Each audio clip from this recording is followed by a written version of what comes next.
Imagine करो कि अगर कोई अचानक रोड पर तुम्हें चैलेंज करे, गाली दे, धक्का दे या फाइट करने की कोशिश करे, तो उस मोमेंट पर 90% से ज्यादा लोग एक ही गलती कर देते हैं, और वो है फाइट लेना। एक स्ट्रीट फाइट सिर्फ पंचेस और ईगो का गेम नहीं होता। इसमें आपकी हेल्थ, आपकी फ्रीडम, आपकी फैमिली और कभी कभी आपका फ्यूचर भी बर्बाद हो सकता है। उस मोमेंट पर मसल्स, जिम, बॉडी या गुस्सा काम नहीं आता, क्योंकि उस सिचुएशन में काम आती है माइंडसेट, अवेयरनेस और स्ट्रेटजी। स्ट्रीट फाइट जीतने का बेस्ट तरीका पंचेस मारना नहीं बल्कि स्मार्ट होना है। आज मैं तुम्हें स्ट्रीट फाइट के रियल रूल्स बताऊंगा, जो सिर्फ स्ट्रेंथ पर नहीं बल्कि स्मार्ट थिंकिंग और साइकोलॉजी पर बेस्ड है। अगर तुमने ये रूल्स समझ लिए तो तुम 99% फाइट बिना फाइट किए ही जीत जाओगे। इस वीडियो को लास्ट तक देखना, क्योंकि लास्ट वाला रूल बहुत इंपॉर्टेंट है, पर उसके लिए तुम्हें ये सारे रूल समझने होंगे। और इस वीडियो के बाद तुम्हें इस टॉपिक से रिलेटेड कोई और वीडियो देखने की कोई जरूरत नहीं पड़ेगी। रूल नंबर 1, सबसे पहला और सबसे पावरफुल रूल है कि अगर तुमसे फाइट अवॉइड हो सकती है तो करने की कोशिश करो, क्योंकि स्मार्ट आदमी हमेशा फाइट जीतने की नहीं, फाइट को अवॉइड करने की भी सोचता है। अब तुम मुझे ये बताओ कि क्या तुम्हें सामने वाला इंसान के बारे में कुछ भी पता है? 1% पता है क्या? तुम्हारा सिंपल से जवाब होगा नहीं।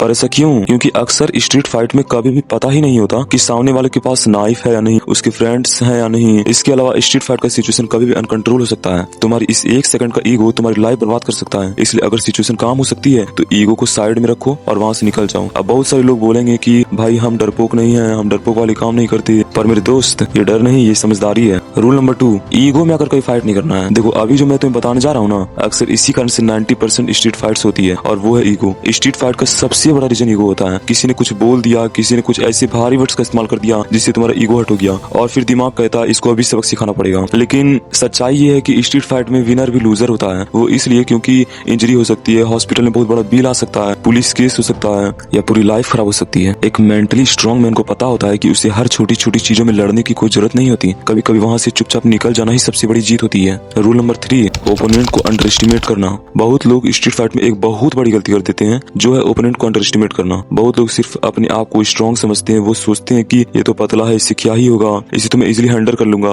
अगर तुम भी आज तक ये सोचते थे तो अब ये सोचना छोड़ दो, क्योंकि स्ट्रीट फाइट में तुम कभी जान नहीं सकते कि सामने वाला ट्रेंड फाइटर है या नहीं। अगर उसके सिर्फ एक पंच तुम्हें लग गया तो तुम्हारी सारी ईगो वहीं निकल जाएगी, और वहाँ पे ना ही तो तुम्हारा कोई ईगो काम आएगा और ना ही तो तुम्हारा कोई भी दोस्त। स्ट्रीट फाइट बॉक्सिंग का कोई मैच नहीं होता, तो यहाँ पे तुम्हें कोई रूल्स देखने को मिलेगा। एक गलत जजमेंट और सिचुएशन सेकंड्स में डेंजरस हो सकती है, इसलिए स्मार्ट लोग अननेसेसरी रिस्क नहीं लेते। रूल नंबर 4 को समझो, फर्स्ट मूव का कंट्रोल रखो। स्ट्रीट फाइट में सबसे बड़ा एडवांटेज होता है कंट्रोल। अगर तुम गुस्से में आके बिना सोचे अटैक कर देते हो तो तुम वहाँ सबसे पहले गलती कर देते हो, क्योंकि उसे एडवांटेज मिल चुका है कि तुमने सबसे पहले अपना कंट्रोल खोया। लेकिन जो इंसान काम रहता है और सिचुएशन को समझता है, वो हमेशा बेटर डिसीजन लेता है। स्ट्रीट फाइट एक चेस गेम की तरह होती है, वो ही इस स्ट्रीट फाइट में जीत जाता है। इसलिए याद रखो, जल्दी रिएक्ट मत करो, पहले ऑब्जर्व करो, सामने वाले की मूवमेंट समझो, क्योंकि स्ट्रीट फाइट में सबसे पावरफुल चीज स्पीड नहीं कंट्रोल होता है, और जो इसे समझ गया वो आधा फाइट वहीं जीत जाता है। अब रूल नंबर 5 को समझो, सिचुएशन को गलत समझना। स्ट्रीट फाइट में सबसे बड़ी गलती होती है कि लोग सिचुएशन को गलत समझ लेते हैं। अक्सर तुमने भी देखा ही होगा कि बहुत लोग सोचते हैं कि सामने सिर्फ एक ही बंदा है, लेकिन रियलिटी एकदम उसका उल्टा होता है, क्योंकि उसके दोस्त बगल में ही होते हैं और सामने वाला तुम्हारा अटेंशन डाइवर्ट करके और उसका फ्रेंड पीछे से अटैक कर देता है। इसलिए स्ट्रीट पर किसी को हल्के में मत लो। हर कोई उतना सिंपल नहीं होता जितना तुम समझते हो सबको। स्मार्ट लोग हमेशा पूरी सिचुएशन को स्कैन करते हैं, आसपास और कौन है, कोई पीछे तो नहीं आ रहा, कोई हिडन थ्रेट तो नहीं है, क्योंकि स्ट्रीट फाइट में सबसे डेंजरस चीज सरप्राइज अटैक होता है। और जो इंसान सिचुएशन को सही समझ लेता है वो अक्सर बिना इंजरी के सिचुएशन से बाहर निकल जाता है। रूल नंबर 6 है ओवर कॉन्फिडेंस दिखाना। स्ट्रीट फाइट में एक कॉमन मिस्टेक होता है जो कि सभी लोग करते ही हैं। कुछ लोग सोचते हैं मैं स्ट्रांग हूँ, जिम करता हूँ, किसी को भी हरा दूंगा, या फिर तुम जिम नहीं भी करते हो, फिजिकल एक्टिविटी से रिलेटेड कुछ भी नहीं करते हो, फिर भी तुम ओवर कॉन्फिडेंस दिखते हो, जो कि सबसे बड़ी गलती होती है। क्योंकि स्ट्रीट फाइट अनप्रिडिक्टेबल होता है। हो सकता है सामने वालों को ये सबसे रिलेटेड बहुत एक्सपीरियंस हो, उसने ऐसी बहुत फाइट की होगी और तुम अभी नए नए हो, उसके बहुत ग्रुप हो सकते हैं, उस पर ऐसे बहुत सारे पुलिस केस हो चुके हो जो कि तुम्हें पता भी नहीं हो। इसलिए स्मार्ट लोग ओवर कॉन्फिडेंस नहीं दिखाते, वो सिचुएशन को लाइटली नहीं लेते। कॉन्फिडेंस जरूर रखो, लेकिन ओवर कॉन्फिडेंस कभी नहीं। रूल नंबर 7, फिजिकल फिटनेस को इग्नोर करना। अभी मैंने कुछ देर पहले तुम्हें बोला कि जिम, मसल्स, बॉडी ये सब उस टाइम पर कभी काम नहीं आता, लेकिन अब अगर ये सोचकर जिम ही ना जाओ, अपने आप को वीक रखो, तो इससे तुम्हारा नुकसान होगा।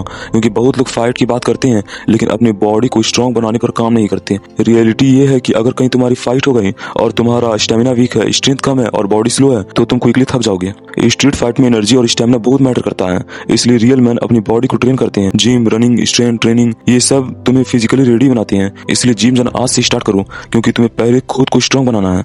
याद रखो, वीक लोग फाइट ढूंढते हैं, स्ट्रॉन्ग लोग पीस चूज करते हैं। अगर तुम्हारे पास जिम जाने के पैसे नहीं है तो तुम होम वर्कआउट करके भी स्ट्रांग बन सकते हो। स्ट्रीट फाइट में जीतने का सबसे पावरफुल तरीका है उस फाइट को होने ही ना देना, क्योंकि रियल अल्फा वो नहीं होता जो हर जगह लड़ता है, अपना शक्ति दिखाता है और अपने दोस्त के सहारे पर हर फाइट जीत जाता है। रियल अल्फा वो होता है जो अपने पावर को कंट्रोल करना जानता है, अपना माइंड को अपने वश में रखना जानता है और अपने गुस्सा को अपने कंट्रोल से बाहर नहीं आने देता। डिसिप्लिन, सेल्फ कंट्रोल और अवेयरनेस यही आपको डेंजरस सिचुएशन से बचाती हैं। और अगर आप लाइफ में ट्रूली पावरफुल बनना चाहते हो तो अपना माइंड को ट्रेन करो, क्योंकि रियल बैटल हमेशा बाहर नहीं अंदर होती है। स्ट्रीट फाइट जीतना इंपॉर्टेंट नहीं है, खुद को सेफ रखना इंपॉर्टेंट है। अगर तुम इन 7 ब्रूटल रूल्स को समझ गए तो तुम सिर्फ फाइट नहीं, लाइफ की डेंजरस सिचुएशन को भी हैंडल कर पाओगे। स्ट्रॉन्ग आदमी वो नहीं होता जो हर जगह लड़ता है, स्ट्रॉन्ग आदमी वो होता है जो सही वक्त पर सही डिसीजन लेता है। अगर तुम उन 1% मैन में आना चाहते हो जो कभी गिव अप नहीं करता तो कमेंट में लिखो 1% मैन। और मैंने इस वीडियो में जितने भी रूल्स बताए हैं इसे देखने के बाद भूल मत जाना।